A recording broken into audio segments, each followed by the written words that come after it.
All right, we're running properly. Welcome back to the Big Three Reviews. My name is Weekly Shonen, and today we have 3 whole chapters to cover.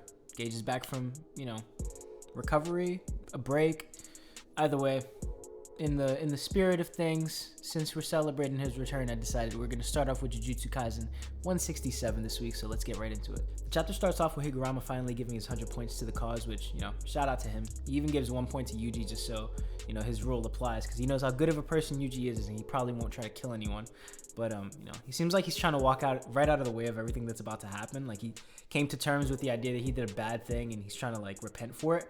But also, he probably realizes that he's in front of a dormant Sukuna right now, and he wants nothing to do with that. So he's probably going to end up helping out later on. I can see him gathering some of the NPCs outside of the barriers, in case anything goes wrong with the barrier, in case things come down and, all hell's about to break loose on some of the civilians. But So we finally get to see what Megumi's up to, and he's sort of about to start fighting Reggie here. And honestly, I think Reggie's fronting. I think he's not about to win this fight. This is Megumi's first 1v of the arc, and there's no way that he doesn't lose unless another sorcerer of a similar level comes in to double team. I don't see it happening. Megumi's already suggested that he is intending to kill anyone who gets in his way, and even though he didn't kill Remy, he kind of let her off with a warning. I still don't see any reason why he wouldn't just just go for the kill if he has to. It's Megumi. Before we get into the battle though, gotta backtrack a little bit on Reggie's theory. Although Megumi notices there's a possible connection between him and Kenjaku, that doesn't really matter to me right now. I don't care whether or not this guy is good or bad. I care whether or not what he's saying is true. And honestly, might not be wrong, because his thesis here is based off of player to colony ratio, which basically says that the one strongest sorcerer in each region is going to reign supreme. And either he's wrong or he's right, and that means that Sukuna is basically, expected to take over all of Tokyo. And, I don't really see that happening, because you're not going to get that guy to settle for anything less than the world. This is the king of curses. I can see him just chilling back and, enjoying the land that he has, but I don't see him living in a world with Kenjaku and not being, over Kenjaku. He's supposed to be the king of curses, especially if he knows that there's something, going on. He's not just going to let that guy be. Anyway, I think that is the bomb that Kenjaku's about to drop. I think there's some whole Naruto Jinchuriki style bomb that's about to go off, and that's going to be his threat to the Chinese government, right? I think he's about to let them know, yo, I have a Sukuna. I have a couple of other people that are of that level. You let me know if you want to bow down now, or if you want to do this the easy way for me, hard way for you. That's the only way I see that happening. But something that does bug me about this panel though, and about Reggie's whole existence, is the fact that if he's not working with Kenjaku, then answer me these 2 things. Why does he know exactly when Kenjaku's gonna strike, and why is he following the plan? He says that he's assembling a team of his own, but I don't really get why he would be like, well, here's Kenjaku's plan.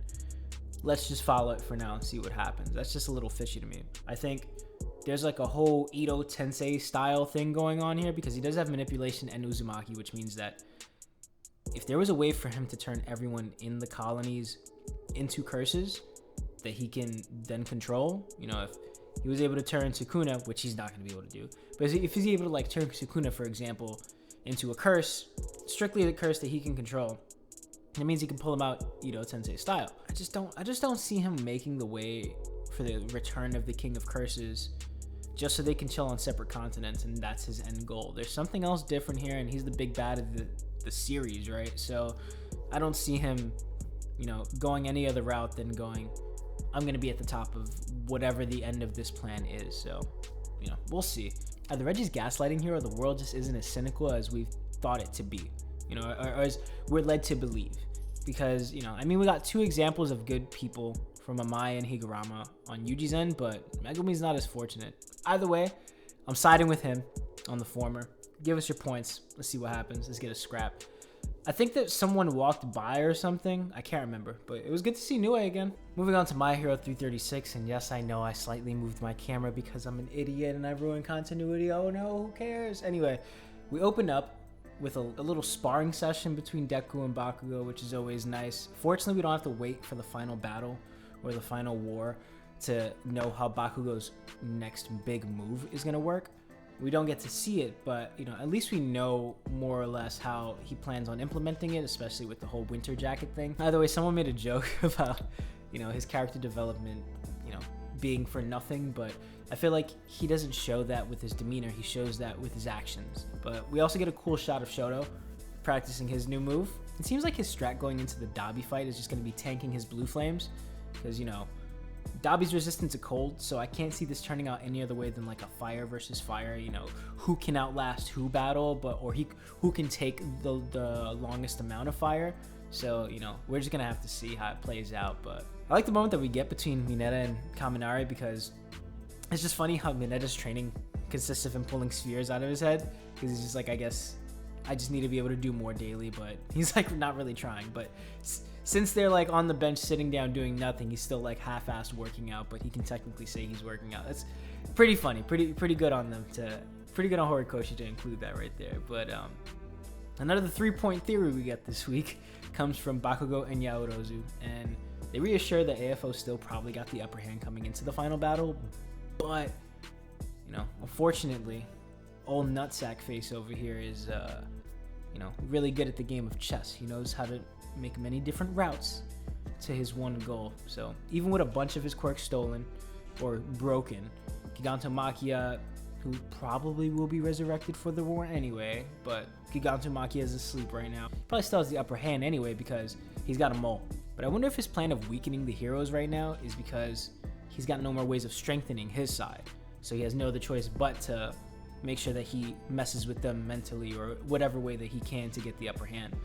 It's good to, can't wait to see how that turns out there. But judging by the last section here though, weakening the heroes might just be a part-time hobby for this guy, because holy hell, this guy really knows how to get a grasp on people and make him sound the worst. Oh my goodness, I hate him so much. But boy, did they get us last week with this whole Invisible Girl thing. Had me on a whole ass rant. I'm so glad the video got copyright stricken, because I was like so sure, like, yo, this is bullshit. The whole nine of, you know, being pissed about Invisible Girl being the mole. It was just like, it felt so obvious, but no, it wasn't. It was actually Aoyama, and I never took note of the fact that Aoyama wasn't vocal during the Deku rescue. I was missing him during the battle, don't get me wrong. Like, I noticed that there was no him, but I would have never thought that the reason he was sidelined was because, oh, he's the mole. There was no connection there for me to make, at least. But I feel bad for him, man. This guy put he didn't even want to. He just wanted a quirk. He's very similar to Deku in that regard. And, you know, I feel like if Deku's mom had the chance, she probably would have done the same thing for him. But, you know, his whole family really has no choice now. They're kind of attached to AFO in a way that they do not want to be. So, what other way do you want to be attached to AFO? I don't think there's really one. I hope that I can go back and read some of the old chapters and kind of see where Horikoshi left clues, because to my knowledge, there were no signs. I haven't seen anyone bring up any panels, no one pointing to any scenes from any episodes, nothing like that on the internet. So I'm just a little bit worried that this wasn't a good plot twist, really. I was already going on a rant about it being too obvious with Invisible Girl, so take everything I say right now with a huge grain of salt. But I think Horikoshi has until AFO brings it up himself to make this really juicy. If not, then I guess the plot point served its purpose. But it's just a bummer that the best thing about the reveal was the sad backstory that we got the last minute. You know, it wasn't like we were wondering who it was this whole time and there were like what ifs, and like, no, like there was one other traitor, and that was Hawks, and he wasn't even a traitor because, you know, he was a double, triple, quadruple agent or whatever the hell it is. But yeah, it just feels like this plot point got introduced and we really got nothing for it until the reveal, and that's kind of boring to me. I feel like plot twists are supposed to be good and bad, and there's not really any bad here. It's the bad was there's a mole, and that happened way before, and We haven't really done anything. You know, if Aoyama just came out and was like, yeah, I don't care, you know, if he wasn't remorseful right now, then maybe it'll be a little bit better, but I don't see anything like it. Or, you know, if it came out during the battle. It didn't. So I'd like to see what Horikoshi does. I hope he can save this plot twist for me, or this reveal for me, because the plot twist came earlier, but maybe we'll see what's happening. And, you know, either way, there's nothing I can see Aoyama really saying here or doing that would make it satisfying. And, you know, the way the AFL moves tells me that he's probably going to know about them discovering the mole immediately. Somehow, some way, even without a quirk that lets him track other people that he's associated with. I can see him just going, oh, they're moving this way now. They probably know about this, and that. Cool, we can readjust. So Yui's really going to need to figure out a way to move in a way that, you know, kind of disguises that fact, so that AFO plots for a specific scenario and he does not get that because they are in the know. We'll see, though.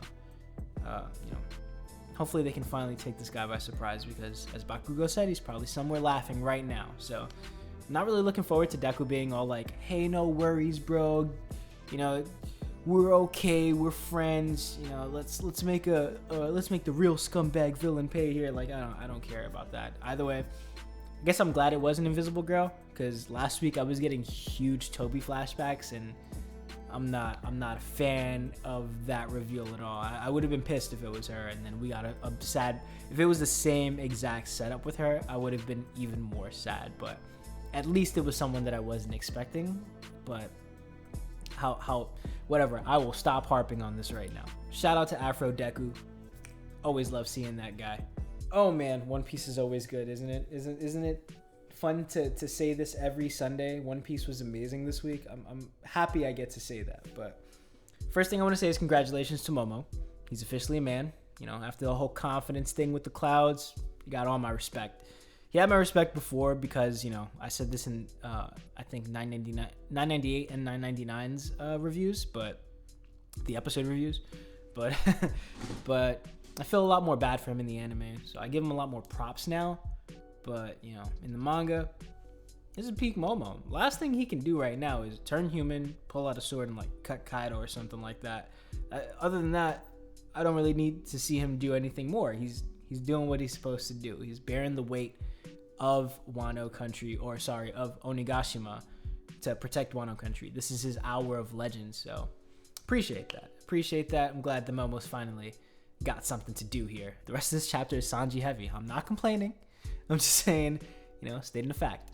Queen, you know, reveals to Sanji that he's got a hate boner for Judge, and Sanji's like, I don't care. This has nothing to do with me. Why are you telling me this? Can we just fight? And, you know, I guess since Queen knows Vegapunk shits on his entire existence, he's settling for besting Judge here. You know, thankfully, Sanji never put on the suit, so he doesn't even get that satisfaction. He kind of has to work around and be like, all right, well, I'm just going to beat you with your own move anyway, and he goes invisible, which tells us that was not Sanji who did that to Osome, I guess that's her name. But unfortunately, when Sanji lists his power-ups here, right before the Ifrit Jambe, he kind of confirms Queen's theory about his invisibility not really being invisibility. It's just that he's moving so fast that he comes off as invisible. Still a power-up, you know, still pretty cool, but I would like to see that develop later on. Like maybe at the end of this fight, maybe at the end of his last fight, you know, his observation / speed / exoskeleton merge in such a way that he actually does achieve invisibility. That would be pretty cool. Good to see Queen's invisible gag face though. That was a nice little treat. Those are always fun, and probably the last one that we're gonna get for a while. Can't wait to see how that looks animated, because as soon as he went invisible, I was like, so wait, how are we gonna track the skin? Oh yeah, not silhouettes, but translucent silhouettes. So good job, Oda. Sanji finishes the chapter on with a barrage of attacks on Queen. One brand new. All of the other ones I guess we've seen before, but they're enhanced now. And, you know, Queen kind of confirms that he was responsible for Osome's injuries, which tells us that Sanji's still the same guy underneath all these brand new power-ups, which is nice. I don't think this is the last of Queen, though. It seems like he was just playing with Sanji when he brought out the Vinsmoke, the Germa moves. I know Sanji just pulverized him with a new upgraded move, so technically that should be the end, you know, especially after telling him that, hey, my attacks are actually doing damage to you now. But, Queen's got to have one more final trick of his sleeve, right? If not... Shout out my nigga Gucci. Shout out my nigga Gucci. I actually have to study up on the Ifrit because my only knowledge of that name came from Final Fantasy. So I looked up some stuff and let me share them with you now. The Ifrit is not a specific angel, but a type of angel in Islamic mythology. They're classified as spirits of the dead, so they tend to either roam around the underworld or places associated with it, like graveyards and such. According to Islamic Egypt depictions, the Ifrit associates with part of the human soul, which I think you can connect back to Sanji's burning passion, but also to his mother, because I think that's where the source of his passion comes from. More of that in a different video. It's worth noting that the Ifrit are not specifically evil in Islamic folklore, though the Afura, the word that the Ifrit traces back to, is used to describe sly, malicious, wicked, and cunning characteristics, which I think you can sort of slightly reach and say that that's what Sanji's running away from with his family. He isn't any of those things himself, but he's fighting his familial ties, which you can sort of suggest is the negative association of Ifrit. He's using Ifrit in a good way. And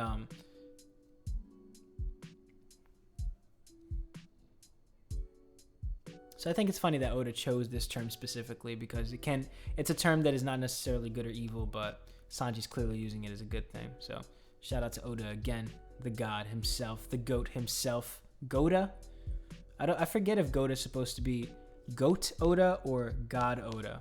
I'm gonna say God Oda because why not? So I think it's funny that Oda chose this term because even in Islamic folklore, the Ifrit has become known as a sort of dangerous kind of demon when it wasn't always the case. And now that Sanji's Bani is kind of a reflection of his Vinsmoke name, he's going to get, the same treatment. He's going to come off as worse than he actually is. He's going to be using the Ifrit and, to the rest of the world, the Ifrit is bad. But to his close friends and everyone else who uses fire around him, he's good. So very, very clever, Oda. I would like to take note now that all of the monster trio have underworld ties. You got Luffy with the god of fire, which we saw in the anime. I think it was the god of protection or something like that in the manga, but the anime called it the god of fire. So good to know. You got Zoro with Enma, the god of the underworld, and now Sanji with Ifrit, who is an underworld lurker himself. So it only adds to my theory on how important fire is in the One Piece world and how specifically it connects with the underworld or with the dead. But again, like I said, more on that later in a theory video. I'm finally writing a theory video so I can start putting out more content. So that's the end of the chapter. That's my big theory review. I really hope you enjoyed. As you can see with the crispy camera setup now, I've finally transitioned over properly into PC, so expect videos a little bit better now, a little more consistently, and maybe more often. I have to get used to this whole script writing process, so I'll see more of you soon. My name is Weekly Shonen. Yeah, bye.